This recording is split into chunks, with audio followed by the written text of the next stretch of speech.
Hello guys, good day. This is Patrick and welcome to our channel. So, we are here na talaga sa exciting part ng crypto. And 2 months na lang mangyayari ng halving. And as you can see naman, talaga nagwala si BTC. Okay?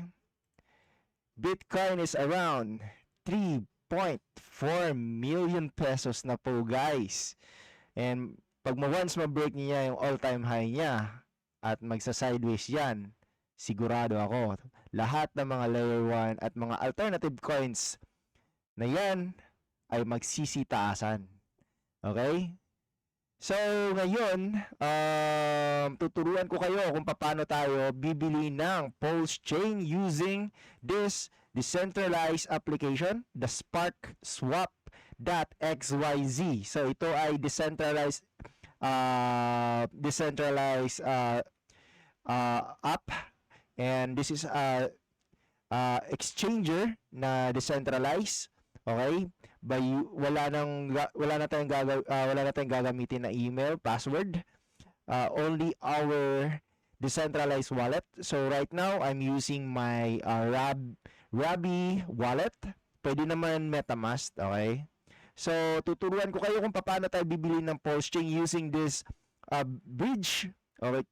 Bridge, okay. So wala pang Pulse Chain, pwede tayo bumili dito. And ang process lang is ganito lang. Papakita ko sa iyo. So right now, kailangan lang natin ng Binance. Lalagyan lang natin yung ating Binance. So as you can see, meron akong token, meron na akong Binance token ng mga around $37.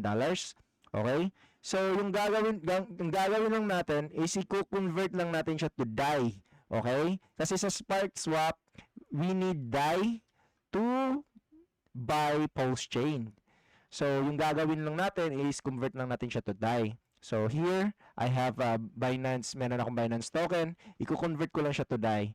So, needed ko lang mga around $36. Okay? So, yun. Then, iswap lang natin siya. And, the slippage tolerance, malaki na yung slip. Okay. Yan lang, walang 1%. Yan, 0.5 pa lang ko yan. So, swap na natin siya, guys. Let's swap this one para meron na tayong DAI token so that makakabili na ako ng Pulse Chain na token. Okay guys. So, yan, nakaswap na tayo. Meron na tayong 38 DAI token. So, meron na tayong 38 DAI token. So, this is the site. Sparkswap.xyz. And ganun lang. Change lang natin yung network. Merong Arbitrum din dito. So, right now, gagamitin lang natin is BSC, Binance Smart Chain. Then, yun. Meron na tayong 38 DAI. I-max lang natin siya. And sa 38 DAI natin, we will receive 2,709 Pulse Chain token. So, i-approve lang natin to. Okay. Then sign to confirm. So yan, ganyan ka lang simple guys. So first yung gagawin lang natin is bibili muna tayo ng Binance token. Then i-transfer lang natin sa ating MetaMask. Then connect lang natin yung pupunta lang tayo sa exchange sa decentralized application na exchange.sparkswap.xyz. Then we go to the trades, hanapin lang natin yung bridge. Okay? So, yun. Okay na siya. Na-approve na. Then, we can send our token to para maswap na siya yung 38 DAI natin at magiging tawag nito Pulse Chain na siya. So, makaka-receive tayo sa ating $38. Makaka-receive tayo ng 279,912 na Pulse Chain. So, i-confirm lang natin siya. Okay, big, just wait.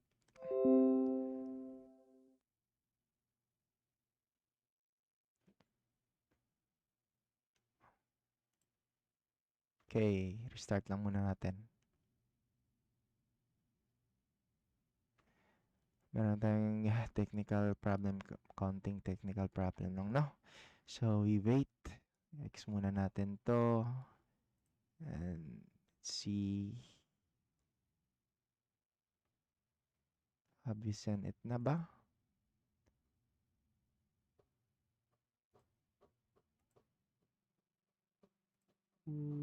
Okay.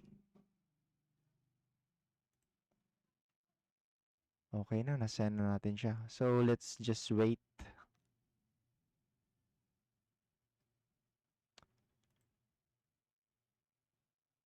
Okay, we receive our pulse chain. Okay, so ayun. So, completed na po yung order natin. So, we receive, instead of 279,912 na pulse chain token, we receive 281,667 pulse chain token. So, that's around, if meron kang $38, i-times natin na 56.30, that's 2,139 in terms of tawag nito, in terms of peso. So, yun, yung gagawin lang natin is i-copy lang natin to para malaman natin kung magkano yung na-receive natin in terms of value. So, yun. So, guys, grabe guys, ang liit lang talaga ng fee guys, around 30 pesos to 50 pesos lang. So, yun yung nakaganda ng SparkSwap. So, masasuggest ko talaga SparkSwap. If bibili tayo ng pulse chain, we use SparkSwap, okay? So, yun lang guys. And good luck sa atin this bull run. Kaya nga guys, if meron tayong extra money, dahan-dahan lang tayo bibili ng crypto. Kasi sa bull run kasi maraming unexpected na mangyayari talaga. And yun lang guys. And thank you for your time. Good luck po.